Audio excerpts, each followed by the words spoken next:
Hello everyone. कैसे हो आप सभी। मेरा नाम ललित खुराना और मैं स्वागत करता हूं आपका आपके यूट्यूब चैनल पर जिसका नाम है जीके बाय ललित सर। जैसा कि आपको पता है कि इस चैनल पर आपको कंप्लीट जीएस कराई जाती है और आपको हर एक प्रीवियस से जितने भी क्वेश्चंस हैं और आगे जितने भी एग्जाम में क्वेश्चन आ सकते हैं उससे रिलेटेड आपको क्वेश्चन कराए जाते हैं। चाहे वो अपना कोई सा भी एग्जाम हो, चाहे वो अपना हरियाणा का कोई भी एग्जाम हो। जैसे आपको कि मालूम है कि आगे आने वाले टाइम में हरियाणा के बहुत से एग्जाम आने वाले हैं। हरियाणा पुलिस का एग्जाम है, हरियाणा पटवारी का है, हरियाणा ग्राम सचिव का है। ऐसे ही एसएससी में जितने भी एग्जाम आने वाले हैं उसके रिलेटेड हम आपको प्रीवियस ईयर जितने भी क्वेश्चंस जीएस के हैं आपको कंप्लीट जीएस कंप्लीट करवाएंगे। और जितने क्वेश्चन आगे बन सकते हैं उतने क्वेश्चंस हम आपके सामने लेकर आएंगे। और रेलवे के भी जितने एग्जाम होंगे उससे रिलेटेड भी आपको सारे क्वेश्चंस करवा दिए जाएंगे विद कंसेप्ट के साथ। तो अगर आपने अभी तक इस चैनल को सब्सक्राइब नहीं किया है तो चैनल को सब्सक्राइब करें और बेल आइकन का बटन दबाएं ताकि आने वाले टाइम में आपको नोटिफिकेशंस मिलते रहें क्लास की। और अगर आपने चैनल को शेयर करें, अगर आपने अब तक चैनल को शेयर नहीं किया है तो ज़्यादा से ज़्यादा अपने दोस्तों में शेयर करें और चैनल को लाइक करें। और कोई भी आपका डाउट हो तो मुझे कमेंट जरूर करें। और आज जैसा कि आपको पता है कि सरकार एक न्यू एजुकेशन पॉलिसीज लेकर आई है, आज हम उससे रिलेटेड ही क्वेश्चंस डिस्कशन करेंगे कि कौन कौन से क्वेश्चंस उससे रिलेटेड न्यू एजुकेशन पॉलिसी से बन सकते हैं और कौन कौन से एग्जाम में मतलब वही क्वेश्चंस हम डिस्कशन करेंगे जो एग्जाम में बन सकते हैं एग्जाम रिलेटेड। हम सारी एजुकेशन पॉलिसी तो आपने पढ़ ही ली होगी, लेकिन उससे रिलेटेड क्वेश्चन क्या क्या बन सकते हैं इंपॉर्टेंट क्वेश्चंस हम आज आपके सामने डिस्कशन करेंगे कि न्यू एजुकेशन पॉलिसी 2020 से रिलेटेड कौन कौन से क्वेश्चंस बन सकते हैं। तो चैनल तो क्लास को ज़्यादा से ज़्यादा दोस्तों में अपने ग्रुप में जितने भी टेलीग्राम पे आपको ग्रुप है व्हाट्सएप पे और फेसबुक पे शेयर करें ताकि सभी तक ये क्लास पहुंच सके। आज की क्लास का पहला क्वेश्चन ये है कि इन विच डेट, पहले तो हमको यही याद होना चाहिए क्योंकि आज तो हमको याद है कि न्यू एजुकेशन पॉलिसी कब आई, लेकिन आगे आने वाले टाइम में आपको ये डेट याद करनी है कि कौन सी डेट को न्यू एजुकेशन पॉलिसी अडॉप्ट की गई थी। तो आपके सामने ऑप्शन है कि 29 जुलाई 2020 को, 28 जुलाई 2020 को, 30 जुलाई 2020 को और 31 जुलाई 2020 को। ऑप्शन आपको ऐसे कंफ्यूजिंग मिलते हैं आजकल पेपर में, आपने देखा हो कंपटीशन इतना है तो आपको इजी ऑप्शन नहीं दिए जाते हैं और आपको टफ ही ऑप्शन दिए जाते हैं जिसमें आप कंफ्यूज रहें। तो आपको बताना है कि इन चारों में से कौन सा ऑप्शन है। तो इसका जो सही आंसर है वो है 29 जुलाई 2020 को न्यू एजुकेशन पॉलिसी को अपनाया गया है। तो आपको याद रखना है क्योंकि ये डेट आपको ये जितने भी क्वेश्चन आपको लिख लेने हैं ताकि आपको आने वाले टाइम में कहीं पे भी दोबारा दोबारा पढ़ने की जरूरत ना पड़े और दोबारा दोबारा वीडियो देखने की जरूरत ना पड़े कहीं से भी। आपके सारे क्वेश्चन एक ही वीडियो में कंप्लीट हो जाए। अगला क्वेश्चन है after how many years new policy were replace, कि कितने सालों के बाद न्यू पॉलिसी को बदला गया है। तो आपको बताना है कि कितने सालों के बाद जो नई पॉलिसी आई है एजुकेशन से रिलेटेड कितने सालों के बाद इसको बदला गया है। तो इसका आंसर है 34 सालों के बाद बदला गया है। कितना बड़ा गैप था जिस गैप के कारण हमारी एजुकेशन पॉलिसी बिल्कुल जैसे कहते हैं कि कंपैरिजन टू और कंट्रियों के बहुत लो थी। तो उस न्यू पॉलिसी को लाया गया ताकि हमारे पे बहुत चेंजेस किए जा सके और हमारे एजुकेशन सिस्टम को अच्छा किया जा सके। तो कितने सालों के बाद किया गया, 34 सालों के बाद किया गया है। अगला क्वेश्चन है कि in which year old national policy for education was adopted. अभी जैसे मैंने आपको बताया कि 34 सालों के बाद इसमें चेंज किया गया है तो आप 34 साल कम कर दे 2020 से, तो 34 साल कम करेंगे तो इसका आंसर बनेगा 1986 को जो पुरानी पॉलिसी थी उसको अपनाया गया था। Old national policy of education was adopted, 1986 में पुरानी पॉलिसी को अपनाया गया था। अगला क्वेश्चन है कि in which year started the process to replace the policy, जो नई पॉलिसी आई है जो 2020 में नई पॉलिसी आई है इसको रिप्लेस करने कब से स्टार्ट कर दिया गया था। क्योंकि ऐसा तो है नहीं कि आज से स्टार्ट कर दिया या 2 महीने पहले से कर दिया या महीने पहले से कर दिया और पॉलिसी बन गई। तो ऐसे इतनी अगर 34 साल बाद कुछ चेंज हुआ है तो उसको चेंज करने के पहले से ही स्टार्टिंग की गई होगी। तो आपको बताना है कि कब से स्टार्ट किया गया था। आपके ऑप्शन है जनवरी 2015 से, जनवरी 2016 से, जनवरी 2017 से और जनवरी 2020 से। तो इसका आंसर है जनवरी 2015 से। 5 साल इस पे लगे, 5 साल के बाद इस पॉलिसी, नई पॉलिसी एजुकेशन पॉलिसी लाई गई।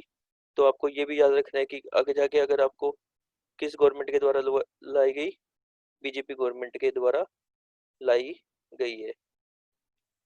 अगला क्वेश्चन है, इन जून 2017 में किसकी देखरेख में एक समिति बनाई गई थी? उस समिति का क्या नाम था? कमेटी ऑफ, आपको ये याद रखना है कि जून 2017 में कमेटी बनाई गई थी, उसका नाम था committee of draft national education policy. तो किसकी चेयरमैनशिप में बनाई गई थी? तो के कस्तूरा रंगन की देखरेख में बनाई गई थी। इसको चेयरमैन बनाया गया था। ये डॉक्टर, एक साइंटिस्ट है, इसका नाम है डॉक्टर डॉक्टर के कस्तूरी रंजन। तो आपको ये दो क्वेश्चन यहाँ से बनते हैं कि कमेटी का नाम क्या था? Committee of draft national education policy कब बनाई गई थी? जून 2017 में बनाई गई थी। और किसकी अध्यक्षता में बनाई गई थी? के कस्तूरी रंगन की अध्यक्षता में बनाई गई थी। अगला क्वेश्चन है, in which sustainable development goal quality education provided. अब पहले तो आपको ये याद करना है कि सस्टेनेबल टोटल गोल्स कितने होते हैं। टोटल सस्टेनेबल डेवलपमेंट गोल कितने होते हैं? टोटल सस्टेनेबल डेवलपमेंट गोल होते हैं 17 होते हैं। तो आपको ये याद रखना है सबसे पहले तो कितने होते हैं? 17 होते हैं। तो क्वालिटी एजुकेशन की बात कौन से सस्टेनेबल डेवलपमेंट गोल के अंदर की गई है?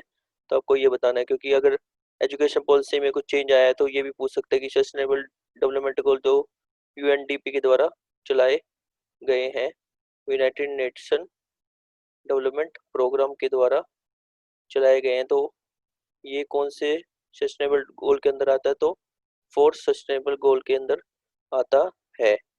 अगला क्वेश्चन है कि in which year target set by government to 100% gross enrolment ratio to preschool to secondary school.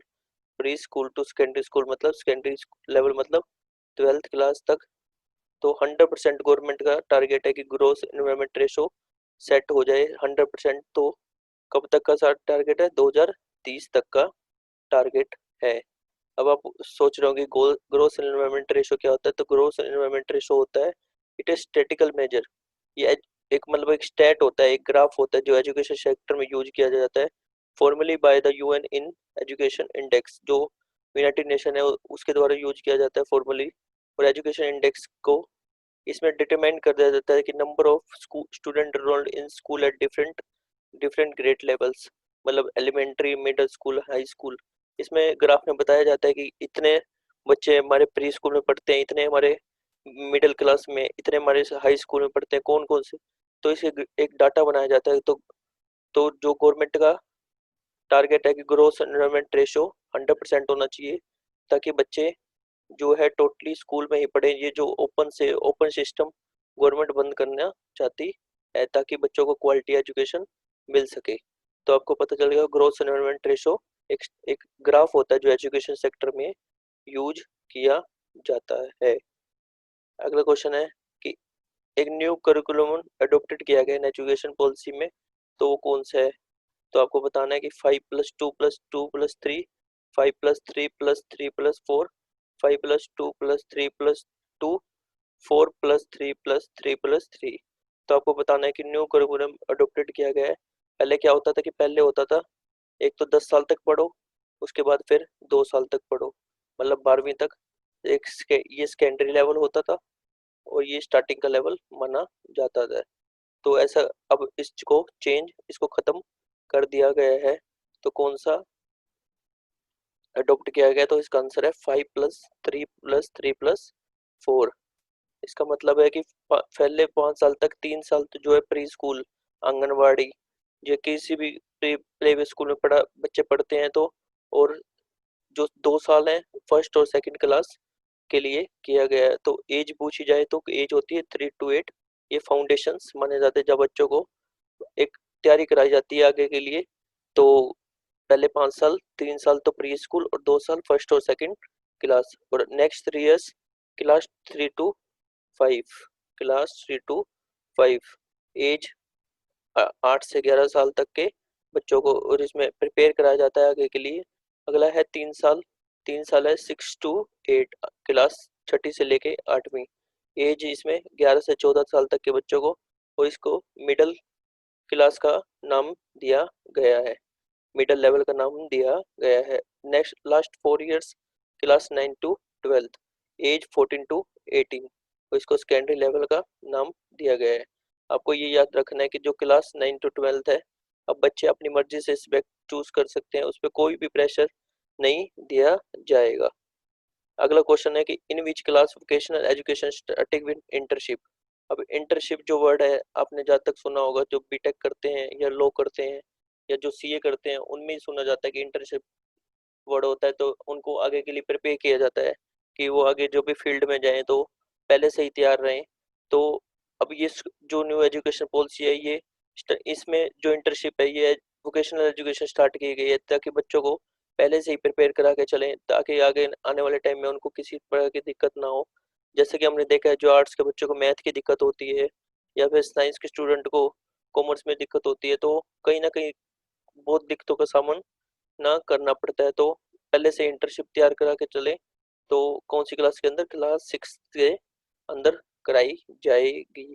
तो अभी आपसे पूछे कि क्लास कौन सी क्लास के अंदर इंटर्नशिप स्टार्ट करने का प्रोग्राम स्टार्ट कराया जाता है, तो क्लास 6 के अंदर कराया जाएगा। अगला क्वेश्चन है कि teaching up to which class with mother tongue and regional language. अभी ये सबसे जो बड़ी हमारे इंडिया में एजुकेशन में प्रॉब्लम रहती है कि हिंदी जैसे हमारी मदर टंग है, तो बच्चों को पहले हिंदी सिखाई जाती है, फिर बाद में कहते हैं कि हिंदी हिंदी फर्स्ट सेकंड तक सिखा दी, उसके बाद कहते हैं कि हिंदी इंपॉर्टेंट नहीं है तो इंग्लिश पे अपना जोर दो। लेकिन अब ऐसा नहीं है, तो फिफ्थ क्लास तक बच्चों पे कोई भी प्रेशर नहीं दिया जाएगा। पेरेंट्स अगर चाहें तो अपनी मदर टंग और रीजनल लैंग्वेज के अंदर पढ़ा सकते हैं। तो इसका ऑप्शन है फिफ्थ क्लास तक, अप टू फिफ्थ क्लास तक बच्चे अब कौन सी भी लैंग्वेज में चाहे उस लैंग्वेज आप पढ़ सकते हैं। अगला क्वेश्चन है कि बाय 2030 तक मिनिमम क्वालिफिकेशन कितनी होगी टीचिंग के लिए? टीचर जो पढ़ाते हैं उसके लिए मिनिमम क्वालिफिकेशन क्या होगी 2030 तक? तो गवर्नमेंट चाह रही है कि जो 4 ईयर की बीएड कोर्स लेकर आ रही है, जिसमें कम से कम 4 साल का 4 साल की बीएड होगी, जिसमें टीचर को आगे बच्चों को कैसे हैंडल करना है उसमें सब कुछ बताया जाएगा, ताकि बच्चों को जो फ्यूचर है वो ब्राइट बन सके, ताकि बच्चों का फ्यूचर खराब ना हो। तो जो आपसे पूछे कि मिनिमम क्वालिफिकेशन 2030 तक गवर्नमेंट कितनी कर देगी, तो 4 साल कर देगी। बीएड का जो कोर्स है वो 4 साल का हो जाएगा। अगला क्वेश्चन है gross environment ratio will be raise how many percent 2035। ये जो है, ये ग्रेजुएशन, जब हम हायर एजुकेशन में जाते हैं, ग्रेजुएशन लेवल का जो होता है, तो जो गवर्नमेंट का टारगेट है ग्रोस इन्वायरमेंट रेशियो का, तो कितने परसेंट रेज करने का, जैसे हमने पिछले पूरा था हायर एजुकेशन का, जो 12th क्लास तक का था, वो 100% गवर्नमेंट को अचीव करने का था। तो आफ्टर 12th क्लास गवर्नमेंट का अचीव करने का कितना टारगेट है? तो रेज बाय 50%, मतलब जितना है उससे 50% और ज़्यादा बढ़ाने का टारगेट गवर्नमेंट ने सेट किया है। तो कब तक किया? 2035 तक किया है। अगला क्वेश्चन है which foundation will be created an apex body for fostering a strong research culture and building research capacity।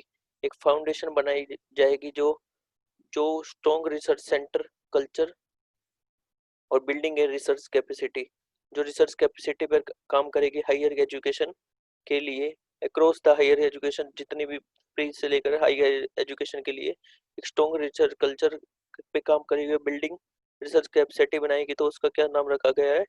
उसका नाम रखा गया है एजुकेशन रिसर्च फाउंडेशन। तो आपको याद रखना है कि उस फाउंडेशन का नाम क्या है? Education research foundation. अगला क्वेश्चन है कि which body will be establish provide a platform for free exchange of idea.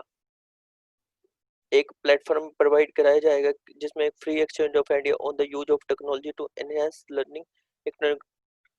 Technology को कैसे यूज करना है लर्निंग के लिए, प्लानिंग के लिए और एडमिनिस्ट्रेशन के लिए, जो लाइफ में कितन कहाँ पे भी आपको जाना है उसके कैसे लाइफ को चलाना है, और उसमें क्वालिटी एजुकेशन प्रोवाइड कराने के लिए एक फ्री एक्सचेंज ऑफ आइडिया एक बॉडी बनाई जाएगी जिस जो टेक्नोलॉजी पे काम करेगी। तो उस बॉडी का क्या नाम है? National education technology forum. National education technology forum के नाम से एक बॉडी बनाई जाएगी जो टेक्नोलॉजी पर काम करेगी, एजुकेशन टेक्नोलॉजी पर काम करेगी। अगला क्वेश्चन है कि in which percent of GDP centre and state combined together spend of education. मतलब जो सेंटर और स्टेट है दोनों मिलकर एजुकेशन पर कितना जीडीपी का कितना परसेंट आगे जाकर खर्च करेंगे, तो 6% करेंगे। जो आजकल आपने देखा है सिर्फ 2 या 3% जो एजुकेशन पे खर्च होता है, तो उस पे एक टारगेट सेट कर दिया कि 6% एजुकेशन पे खर्च किया जाएगा। जिससे इससे फायदा क्या होगा कि इससे फायदा एक क्वालिटी एजुकेशन बच्चों को मिल सकेगी, और बच्चों को जो भी एजुकेशन में प्रॉब्लम्स आती हैं, पढ़ाई में प्रॉब्लम आती है, जो बच्चों को अच्छी पढ़ाई मिल नहीं पाती, तो हर किसी को एक अच्छा फ्यूचर मिल पाएगा। अगला क्वेश्चन है कि ह्यूमन रिसोर्स डेवलपमेंट, ये जो मेन क्वेश्चन है इसको तो आपने याद करना है कि जो एचआरडी मिनिस्ट्री थी उसका नाम चेंज करके क्या रख दिया गया है। तो आपको बताना है कि उसका नाम चेंज करके क्या उसका नाम रख दिया गया है, मिनिस्ट्री ऑफ एजुकेशन के नाम से रख दिया गया है। ये तो बहुत इंपॉर्टेंट क्वेश्चन है, आगे देखना कितने पेपर में पूछा जाएगा। तो आपको ये याद रखना है कि जो एचआरडी मिनिस्ट्री है उसका नाम चेंज करके क्या रख दिया गया, मिनिस्ट्री ऑफ एजुकेशन रख दिया गया है। Who is the name of the ministry of education. अब जब न्यू एजुकेशन पॉलिसी की बात हुई है, तो मिनिस्टर भी बता ही दीजिए कि मिनिस्टर कौन है एजुकेशन, मिनिस्ट्री ऑफ एजुकेशन का। पहले तो इसको एचआरडी बोला जाता था, तो जैसे मैंने बताया इसका नाम चेंज कर दिया गया है। तो हमारा जो मिनिस्टर कौन है एजुकेशन के, तो रमेश पोखरियाल जी हमारे मिनिस्टर हैं। जो पहले वाली सरकार में प्रकाश जावड़ेकर जी से जो अब इनको चेंज करके अब बना रमेश पोखरियाल जी को बना दिया गया है। ये वो जो क्वेश्चन थे जो न्यू एजुकेशन पॉलिसी से आपको हर एग्जाम में देखने को मिल सकते हैं। अगर आपको ये क्वेश्चन पसंद आए हो तो आप कृपया करके वीडियो को लाइक जरूर करें, और कोई भी वीडियो को लेकर डाउट हो तो प्लीज आप मुझे कमेंट करें, और ज़्यादा से ज़्यादा जितना आपसे हो सके आप अपने फेसबुक पेज पे और अपने टेलीग्राम पेज पे शेयर जरूर करें। और आने वाले टाइम में आपको कंप्लीट जीएस भी इसी चैनल पर करवा दी जाएगी। हर रोज आपको एक वीडियो मिल जाएगी जिसमें आपको ऐसे क्वेश्चंस करवाए जाएंगे। तो आप कृपया करके चैनल को सब्सक्राइब जरूर करें, और ज़्यादा से ज़्यादा अपने दोस्तों में शेयर करें। Thank you so much.